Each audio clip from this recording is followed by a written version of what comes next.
Muchas gracias por acompañarme nuevamente en esta serie de devocionales sobre el libro de los Salmos. Quiero invitarles el día de hoy a un salmo que es muy especial, quizá un salmo muy conocido, pero también por lo conocido no podemos dimensionar lo profundo de este salmo. En realidad es un salmo muy especial. Se trata del salmo número 37. Al decir el nombre, sin duda a la mente de algunos de ustedes viene lo que pareciera que es el tema central, cuando dice: no te alteres por causa de los malvados, ni sientas envidia por los que practican el mal. Cuando leemos este salmo al principio pareciera que eso definiera el tema. Sin embargo, el salmo es un poco más complejo que ese.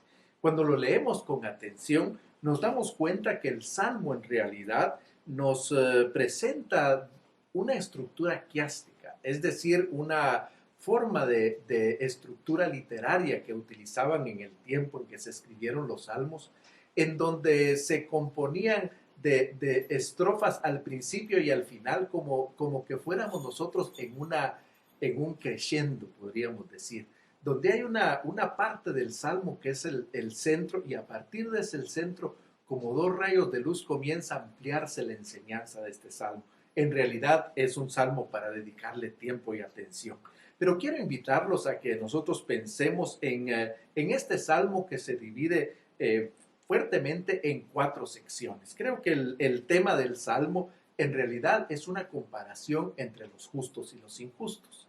Van a ver cuando lean con atención el salmo que en algunos pasajes es un salmo antitético, es decir, que se compara, que se contrapone, que se oponen las ideas de los justos y de los malvados. También otro tema, otra frase que se va a repetir mucho es: heredarán la tierra, porque nos recuerda lo que el Señor quiere hacer. Así que voy a ir leyendo estas cuatro secciones, pero antes de leerlas, quisiera invitarles a que ustedes pudieran ver esta sección central del Salmo. Diríamos que la clave exegética, lo que nos ayuda a nosotros a entender el Salmo, lo encontramos entre los versículos 18 al versículo 20. Estos tres versículos definen, podríamos decir, la piedra de toque, esa clave exegética. Los leo al principio para que usted los tenga en la mente mientras vamos viendo las otras secciones. La primera dice: el Señor cuida de los hombres honrados y mantendrá la herencia de ellos para siempre. En tiempos difíciles no serán avergonzados, en tiempos de escasez tendrán abundancia, pero los malos perecerán. Los enemigos del Señor serán consumidos, se esfumarán como el humo de la grasa de los carneros. Esa es la piedra de toque, la clave exegética. Así que la primera sección comienza con ese versículo que leía y nos llama la atención y nos preguntamos por qué un salmo comienza en forma negativa.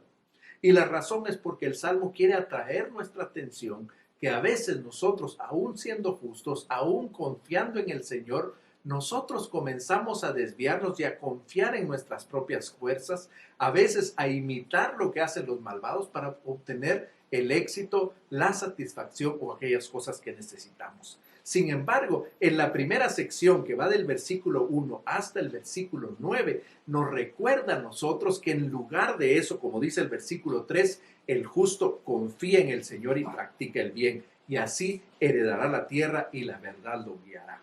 Disfruta de la presencia del Señor. Luego el versículo 5 dice: pon tu camino en las manos del Señor, confía en Él y Él se encargará de todo. Luego dice: guarda silencio en el versículo 7, espera en el Señor, no te alteres de los que prosperan en su camino, ni de los que practican maldad. Así que la primera sección nos recuerda que los justos deben de confiar en el Señor porque el Señor les resuelve todas sus situaciones. A partir de ahí comenzamos nosotros a leer la siguiente sección que nos lleva hasta el versículo 17, cuando comienza a mostrarnos a nosotros cuál es el fin de los malvados. Desecha la ira y el enojo, no te alteres porque esto empeora las cosas. El día de los malvados serán destruidos. Nos dice que los malvados seguirán avanzando, pero tarde o temprano dejarán de existir. Dice el versículo 12 que los malvados conspiran incluso contra los justos, rechinan los dientes, pero el Señor se burla de ellos. Y termina diciendo que los malvados, aun cuando saquen la espada, aun cuando tensen el arco para hacernos mal, la espada les romperá el corazón y el arco y las flechas se romperán en 1000 pedazos. Así que el Señor pone claro que solo aquel que pone su confianza en el Señor será sostenido con Él y obtendrá la prosperidad que espera. La tercera sección la encontramos en el versículo 20, a partir del versículo 21, y ahí nos avisa a nosotros, nos informa que nosotros como justos debemos apartarnos del mal, debemos practicar el bien, amar la justicia. Por ejemplo, dice, el malvado pide prestado y no paga, pero el justo es bondadoso. Luego el versículo 23 dice, el Señor dirige los caminos de los hombres y se alegra de su modo de vida, y nos recuerda que lo que el Señor está viviendo y esperando de los justos es que nosotros tengamos un estilo de vida, un modo de vida que represente la justicia. Y está el versículo que es uno de los versículos más emblemáticos de este salmo, que dice, joven fui y he envejecido, pero nunca vi desamparado a un justo, ni vi a sus hijos mendigando pan.